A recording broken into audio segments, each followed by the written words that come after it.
Good evening students, how are you? But आज के इस लेक्चर में हम लोग प्रोजेक्टाइल मोशन का वो पार्ट पढ़ेंगे जिसमें प्रोजेक्टाइल को किसी बिल्डिंग के या किसी ऊंचे पॉइंट से प्रोजेक्ट किया जाता है और उसमें कम से कम डेरिवेशन के पॉइंट ऑफ व्यू से तीन केस पॉसिबल हैं when projectile is projected upward from the top of a building, second will be horizontally and third will be downwards. तो आइए पहला हम लोग केस लेंगे कि जब प्रोजेक्टाइल को कुछ हाइट से प्रोजेक्ट करते हैं और ऊपर की तरफ प्रोजेक्ट करते हैं तो क्या केसेस आते हैं।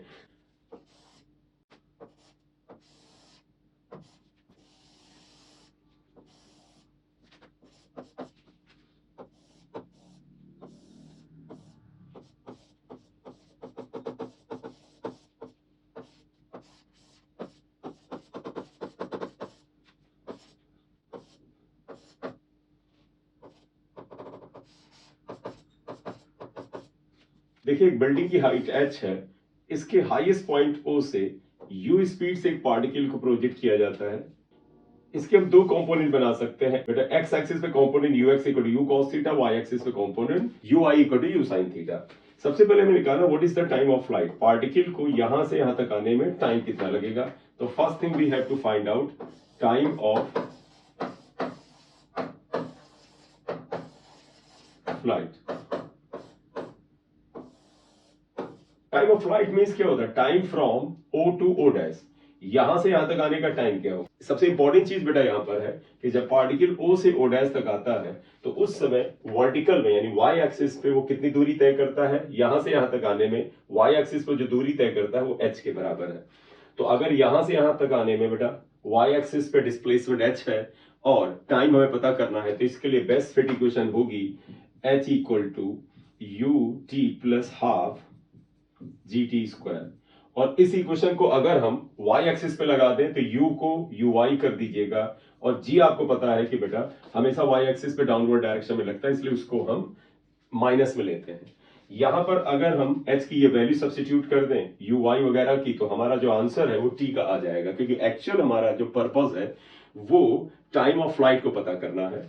तो ऐसा करते हैं, जब पार्टिकल यहां से बेटा यहां पर गिरा तो आप देखिएगा y एक्सिस पे उसने इतने डिस्प्लेसमेंट जरूर किया, लेकिन ये डिस्प्लेसमेंट नेगेटिव डायरेक्शन में है क्योंकि particle is coming from highest point to the lowest point. Therefore h can be written as -h।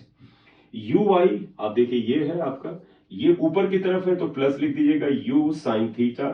t हमें फाइंड आउट करना है, बस कैपिटल T से रिप्लेस कर दीजिएगा। g इज -g, तो यहां पर माइनस यहां पर आ जाएगा -12 GT²। तो ये इक्वेशन बेटा आया, आप माइनस को अगर हटाएं तो h equal to -u sin theta t -12 GT² आएगा। ये हमारे एक इक्वेशन मिल जाएगी। अब आपके मन में आएगा इस t को हम कैसे फाइंड आउट करें। देखिए बेटा, अगर h की वैल्यू, u की वैल्यू, थीटा की वैल्यू हमें मिल जाए तो इस क्वाड्रेटिक इक्वेशन को सॉल्व करके हम टाइम ऑफ फ्लाइट निकाल सकते हैं। यहां पर हम लोग सॉल्व नहीं करेंगे। क्यों नहीं करेंगे? क्योंकि डेटा दिया नहीं है, अननेसेसरी कैलकुलेशन लंबा जाएगा। अदरवाइज जब किसी न्यूमेरिकल में हमें value of h, value of u और वैल्यू ऑफ थीटा मिल जाएगी तो ये क्वाड्रेटिक इक्वेशन हम आसानी से सॉल्व कर लेंगे। तो यहां पर हम क्या लिखेंगे, on solving equation 1 we will get time of flight t। हमें टाइम ऑफ फ्लाइट t मिल जाएगा। करेक्ट? कैसे करेंगे? न्यूमेरिकल लेंगे तो उसमें हम बात करेंगे। तो अगर बेटे हमें इस इक्वेशन की हेल्प से टाइम ऑफ फ्लाइट मिल गया, अब हमारा अगला पर्पस हो सकता है what is the horizontal range. Horizontal range मतलब जब पार्टिकल यहां से यहां गिरा, निश्चित रूप से इसने y एक्सिस पे ये डिस्टेंस कवर किया था, लेकिन x एक्सिस पे ये डिस्टेंस कवर करेगा। That is known as horizontal range, r से लिख रहे हैं। तो इसको फाइंड आउट करने का बड़ा सिंपल सा तरीका है, क्योंकि बेटा आप जानते हो एक्सेलरेशन केवल y एक्सिस पर है, x एक्सिस पे कोई एक्सेलरेशन है ही नहीं। तो हम यूज कर सकते हैं displacement along x axis equal to velocity along x axis into time. Time यहां से मिलेगा। तो सेकंड कैलकुलेशन हमें करना है हॉरिजॉन्टल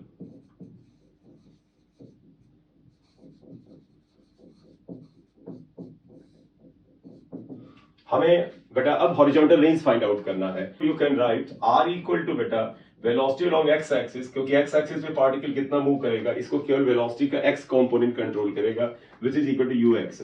और टाइम तो बेटा यहां से यहां तक का जो था इस इक्वेशन से हम फाइंड आउट करेंगे। तो केवल आप t लिख दीजिएगा और फिर थोड़ी सी वैल्यू लिख दीजिएगा u cos थीटा t। और अब हम यहां पर मेंशन ये करेंगे कि the value of T will be obtain from equation 1। इसका मतलब क्या हुआ, इन सच क्वेश्चंस अगर टाइम ऑफ फ्लाइट ना दिया हुआ हो और आपसे हॉरिजॉन्टल रेंज पूछे, इसका मतलब उन्होंने आपसे दो काम करवा लिए हैं। पहला, टाइम ऑफ फ्लाइट निकालना पड़ेगा, तभी यहां पर रख करके हॉरिजॉन्टल रेंज आएगा। तो यहां पर क्या क्या लिखोगे, value of T is obtained from equation 1, यानी when we will get the value of t from equation 1, then we can substitute it and obviously बात हमारा आंसर आ जाएगा। दो बातें आ गई कि what is the horizontal range, what is the time of the flight। अब next बात हम ये कर सकते हैं, what is the maximum height। देखिए बेटा, ये ग्राफ इतने हिस्से में अगर आप देखें यहां से यहां तक, तो बिल्कुल सिमेट्रिकल पैराबोला है, और ऐसे केसेस में इस हाइट का फार्मूला आपको ऑलरेडी पता है। तो यहां पर फिलहाल अगर हमसे मैक्सिमम हाइट की बात की जाए कि what is the maximum height, maximum height h, तो इसके लिए आपको डेरिवेशन की कोई जरूरत नहीं। जो प्रीवियस नॉलेज है कि h इक्वल टू होता है u square sine square theta upon 2g, आप इसको ही लगा करके आप इस्तेमाल कर लेंगे। लेकिन आपसे बेटा अगर बिल्डिंग की हाइट ये पूछी जाए कि what is the height of the building, तो बेटा आपको इस इक्वेशन की मदद लेनी पड़ेगी। मतलब बेटा ये जो तरीका है टाइम ऑफ फ्लाइट निकालने का, जिसमें ये फाइनल इक्वेशन ये आती है, अगर h दिया है और u और थीटा दिया है तो आपको t मिल जाएगा। लेकिन अगर आपके इक्वेशन में t दिया है और u और थीटा दिया है तो आपको h मिल जाएगा। तो अगर बिल्डिंग की हाइट निकालना क्वेश्चन का पार्ट होगा, तो आप टाइम ऑफ फ्लाइट वाला यही तरीका लगा के यहाँ पे t की वैल्यू रख करके आप h निकाल लेंगे। तो बेटा ये जो डेरिवेशन है जिसमें हाइट से प्रोजेक्टाइल को फेंका जाता है, और पहला वो केस था जिसमें पार्टिकल इज प्रोजेक्टेड अपवर्ड, ये वाला केस हमने यहाँ लिया था। देखिए बेटा, इसमें आप ये हेडिंग दे सकते थे कि केस 1, वो क्या है केस 1, व्हेन प्रोजेक्टेड अपवर्ड्स। मतलब इस केस में पार्टिकल को अपवर्ड प्रोजेक्ट किया था, ऊपर की तरफ, वर्टिकली अपवर्ड नहीं, अपवर्ड सम एंगल, करेक्ट। अब हमारा बेटा पर्पस है what is the equation of trajectory.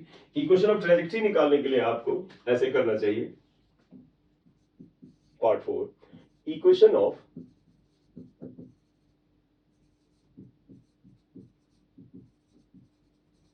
Trajectory. आपको ध्यान होगा इक्वेशन ऑफ ट्रैजेक्टरी का एक ही तरीका है निकालने का, जैसे मैथ्स में लोकस निकालना होता है। आप किसी पार्टिकल के किसी इंस्टेंट पे पोजीशन एक्स वाई पता करिए और फिर एक्स और वाई में रिलेशन निकालिए, और इस प्रोसेस में आप टी को वैनिश करिए। हम ऐसे करेंगे, सपोज पार्टिकल यहां से यहां तक आने में टाइम टी लेता है और इसके कोऑर्डिनेट जो है वो एक्स वाई है और टाइम इसको टी लगा है, ये हम यहाँ पे मान के चल रहे हैं। पॉइंट को अगर आप Q से लिखना चाहें तो Q से लिखते हैं, इसके कोऑर्डिनेट x, y और t हैं। t is time here. अब यहां पर आइएगा बेटा, देखिए इक्वेशन ऑफ ट्रैजेक्टरी का मतलब है get the value of x and y। x की वैल्यू क्या होगा, जब पार्टिकल बेटा यहां से यहां तक आया, अगर आप देखें यहां तक, तो इसने x एक्सिस पे ये दूरी तय की। देखिए, it is the distance covered in x, it is the distance covered along x axis. और पार्टिकल जब इस जगह से इस जगह आया तो y एक्सिस पे उसका डिस्प्लेसमेंट ये हुआ। तो if we find out value of y and x in terms of t और then we vanish t, तो हमारा आंसर आ जाएगा। ठीक है, तो आइए बेटा हम क्या करते हैं, इक्वेशन ऑफ ट्रैजेक्टरी के लिए पहले हम x को फाइंड आउट करते हैं। तो आप देखिएगा फॉर x, इसके लिए आप लिखिएगा बेटा सिंस x इक्वल टू, आपको याद है ux इंटू टी आएगा। t इज द टाइम, जो ये है टाइम, क्योंकि हम यहां तक वैल्यू x की निकाल ले रहे हैं। x को पढ़ा रहने दें, ux इक्वल टू आप देखें बेटे u cos थीटा के बराबर है, तो that is equal to u cos theta into t। ध्यान रखना, हमने कहा था t को वैनिश करेंगे तो यहां पर x upon u cos theta t की वैल्यू आ जाएगी। इस इक्वेशन को कुछ आप x1 x2 लिख दीजिएगा। तो यहां पर we got the value of t in terms of x. Now we have to find out value of y in the terms of t. अब हम y की वैल्यू के लिए क्या करें, आप देखिए पार्टिकल यहां से यहां तक आया है तो वर्टिकल में डिस्प्लेसमेंट y हुआ है। y की वैल्यू टर्म t में निकालने के लिए आपको g वाली इक्वेशन जो h equal to ut plus half gt square है वो निकालना पड़ेगा। तो आप लिखिएगा फॉर y, आप देखें क्या आप लिखेंगे बेटे, h equal to ut plus half gt square, ये आया। यहां पर u को uy लिख दीजिएगा, y uy बेटा, क्योंकि h is the displacement along y axis. अब देखिएगा बेटा पार्टिकल जब यहां से यहां तक आया तो इसका वर्टिकल डिस्प्लेसमेंट नेगेटिव डायरेक्शन में होगा, नीचे आया ना, तो y को हम माइनस में लिखेंगे, यानी h की जगह पर आप y को माइनस से लिख दीजिएगा। uy तो बेटा यही है और ये ऊपर की तरफ है तो इसे तो आप u sin थीटा में प्लस में लिख दीजिएगा। t is the time, g minus होता है माइनस हाफ gt स्क्वायर। अब आप एक काम करें, इस इक्वेशन में ये t की वैल्यू रख करके सॉल्व कर ले, आंसर आएगा। तो putting value of t, putting value of T, T की वैल्यू रखेंगे यहाँ। आप देखें देयरफॉर y को बेटा मैं यहाँ पर प्लस y कर लेता हूं, इससे क्या होगा, इसे माइनस कर लेंगे, minus you sine theta. t की वैल्यू बेटा ये आया x upon you cos theta, और g t की वैल्यू हम ये रख लेते हैं तो आएगा x square upon U square cos square theta. ये वैल्यू आ गई। सिंप्लीफाई करें तो देखिए क्या आता है बेटा, u से u गया तो यहां पर बड़ा सिंपली आंसर आ जाता है minus X tan theta minus half G X square upon, जब इसको बेटा हमने माइनस से मल्टीप्लाई किया था, ये माइनस बेटा जब इसको माइनस से मल्टीप्लाई किया था तो ये माइनस आया था, तो ये प्लस हो जाएगा। तो minus X tan theta minus half G X square upon U square cos square theta आ जाएगा। ये इक्वेशन x में पावर 2 है, y में पावर 1 है, तो it is the equation of parabola, तो which is equation of parabola. इसका मतलब trajectory is parabolic here, you can see here, but you can see easily here x is quadratic, y is linear and such equations are the equations of parabola। आप इसका screenshot लीजिएगा, note कर लीजिएगा, फिर इसका एक क्वेश्चन कराते हैं, फिर आगे बढ़ते हैं। नोट कर ले। तो बेटा यहाँ पे न्यूमेरिकल देखिएगा, ये बिल्कुल उसी केस पर है जैसा केस अभी आपसे डिस्कस किया है कि अगर प्रोजेक्टाइल को किसी बिल्डिंग से ऊंचाई से फेंका जाए और ऊपर की तरफ किसी एंगल पे फेंका जाए तो फिर टाइम ऑफ फ्लाइट क्या होता है या मैक्सिमम हाइट क्या होती है, रेंज क्या होता है। इस देखिए क्वेश्चन क्या कहता है, a ball is projected upwards from the top of a tower with velocity 50 metre per second making an angle of 30 degree with horizontal, height of the tower is 70 metre, 70 metre height है, after how much time it reaches the ground. यानी एक तरह से time of flight पूछा है कि ball अगर यहां से प्रोजेक्ट की गई तो यहां तक आने में उसे कितना टाइम लगेगा। तो आप देखिएगा यहां पर मैंने डायग्राम इसका बना दिया है। एक बेटा टावर या बिल्डिंग है, इसकी हाइट 70 मीटर है according to the question.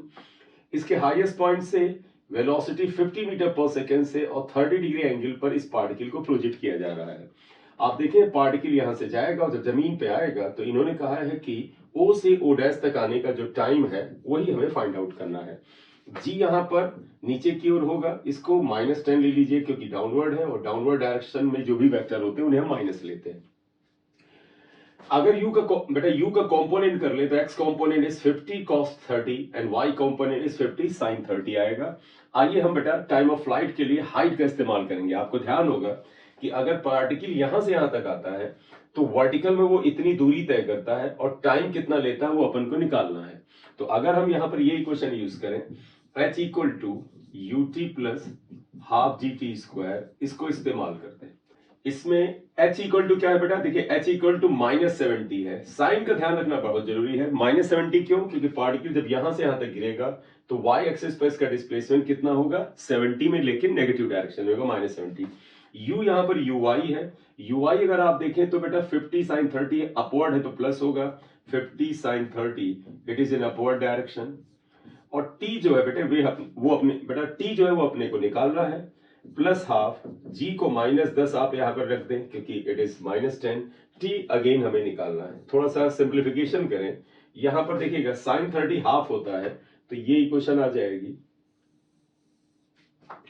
-70 equal to 50 into half t, ये से कैंसिल होगा 25 आएगा और -5t स्क्वायर, क्वाड्रेटिक बन रही है बेटा।